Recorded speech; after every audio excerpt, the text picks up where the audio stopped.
নমস্কার, আমার একটি নতুন ব্লগে আপনাদের সবাইকে স্বাগত। আজ মাঘী পূর্ণিমা, আমরা চলেছি স্কুলে যাব। আজকে আমাদের স্বামী প্রণবানন্দজি মহারাজের জন্মতিথি, সেটা প্রতি বছর নেই, এবার পালন করবো। এসে পড়েছি স্কুলে, তো পূজার জোগাড় জানতে শুরু হয়েছে। পরে স্বামীজি আসবেন। তো মহাযোগী স্বামী প্রণবানন্দজি মহারাজ 1896 সালের 29শে জানুয়ারি মাঘী পূর্ণিমা 16ই মাঘ 1302 তিথিতে অবিভক্ত ভারতের বর্তমানে বাংলাদেশে ফরিদপুর জেলার বাজিতপুর গ্রামের এক বাঙালি পরিবারে জন্মগ্রহণ করেন। তাঁর পিতা বিষ্ণুচরণ ভূঁইয়া এবং মাতা সারদা দেবী ছিলেন অত্যন্ত ধার্মিক। স্বামীজি এসে গেছেন, পুজো হবে এখন।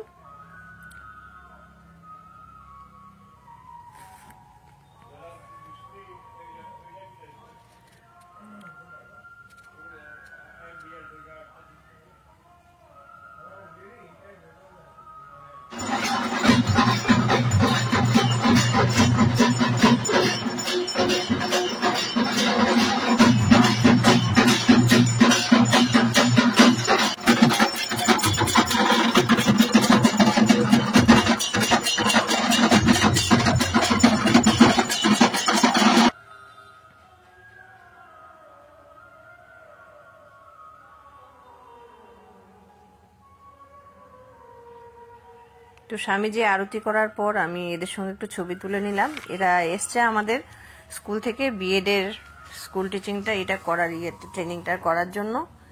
সবাই বিএড করছে ওরা। তা আমি ওদের সঙ্গে ছোট্ট ভাই বোনগুলির সঙ্গে একটু ছবি তুলে নিলাম। এটা আমাদের স্কুলের বাগানে যে ফুল করা হয়েছে সেগুলোর একটু ছবি তুলে নিলাম। আসলে রোজ দিন তো স্কুলে আসি, ছাত্রদের পড়াই, তারপর বাড়ি চলে যাই। মাঝে মধ্যেই পুরো স্কুলটা ঘুরে দেখার সময় হয়। খুব সুন্দর ফুল হয়েছে, তো সবার সঙ্গে আমি একটু ছবি তুলে নিচ্ছি।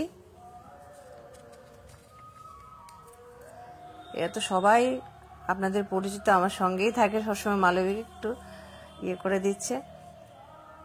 তো প্রণবানন্দজি মহারাজের জন্মের সময় তার পিতা তার নাম রাখেন জয়নাথ এবং পরে বাল্যকালে তাকে বিনোদ নামে ডাকা হতো।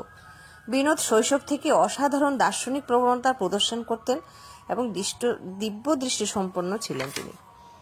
ভারত সেবাশ্রম সংঘ একটি হিন্দু ধর্মীয় এবং আধ্যাত্মিক সংগঠন যা মানবিক কাজের উপর দৃষ্টি নিবদ্ধ করে।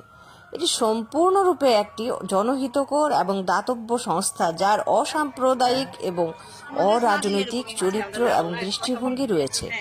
সংঘের সদর দপ্তর পশ্চিমবঙ্গের কলকাতায় অবস্থিত, যার 3 শতাধিক শাখা ভারতে এবং পৃথিবীর বিভিন্ন প্রান্তে রয়েছে।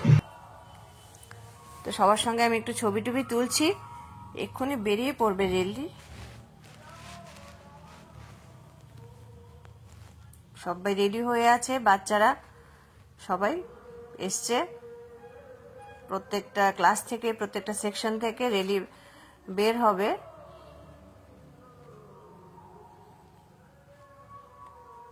প্রত্যেক বছর এরাও বিএড এর ট্রেনিং করতে এসছে। ওদের সঙ্গে আমি একটু ছবি তুললাম বোনগুলির সঙ্গে। আজকে পরিচয় হলো, খুব মিষ্টি ওরা। এই যে পুরো প্রস্তুতি চলছে একদম মাঠে। সবাই লাইন করে দাঁড়িয়ে পড়েছে। আমরা একটু বেরিয়ে পড়বো।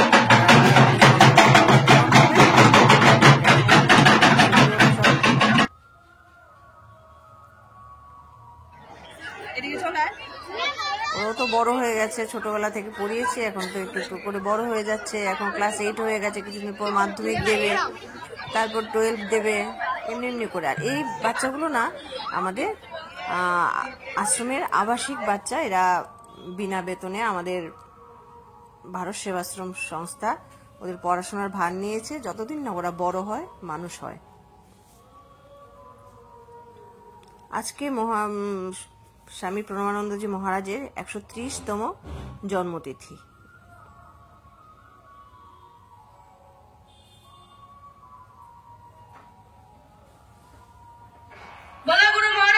সবাই রেডি হয়ে এসছেন, স্বামীজি এসছেন। এখন পতাকা উত্তোলন হবে, আমাদের সঙ্গে পতাকা। তারপরে সবাই এখানে আমাদের প্রিন্সিপাল, ভাইস প্রিন্সিপাল সবাই রয়েছেন, ইনচার্জ ম্যাম রয়েছেন। পতাকা উত্তোলনের পরে আমরা একটু করব,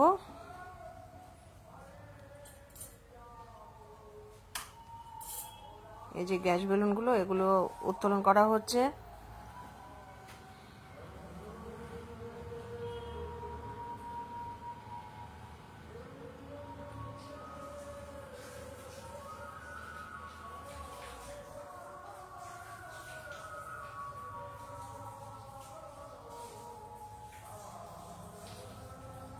যে উঠিয়ে দেওয়া হলো, বেলুন আকাশে উঠে যাচ্ছে।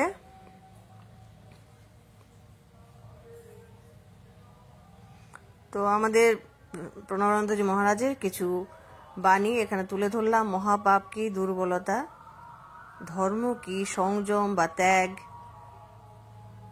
মহাশত্রু কি, আমাদের আলস্য।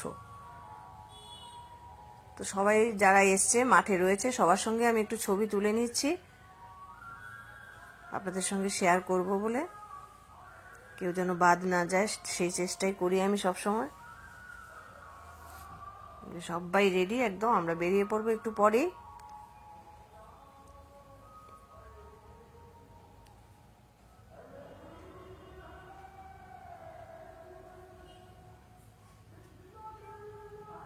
সবাই স্কুলের শিক্ষক শিক্ষিকা।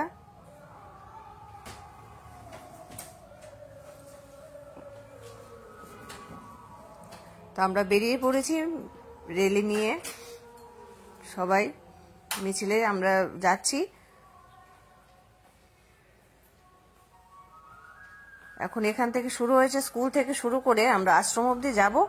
ওইখানে সারাদিন পুজো হবে স্বামীজি মহারাজের, প্রণবানন্দ মহারাজের। তারপর ওইখানে পুজোর পরে যজ্ঞ হবে, যজ্ঞর পর সবার জন্য একটু প্রসাদের ব্যবস্থা রয়েছে। আমরা ওইখানে এখন যাচ্ছি। এই যে সাজিয়ে নেওয়া হয়েছে আমাদের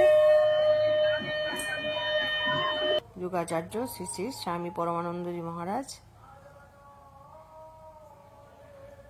এটা আমাদের আশ্রম, মূল আশ্রমটা এখানে আমাদের, বিরাট বড় আশ্রমের চত্বর এখানে।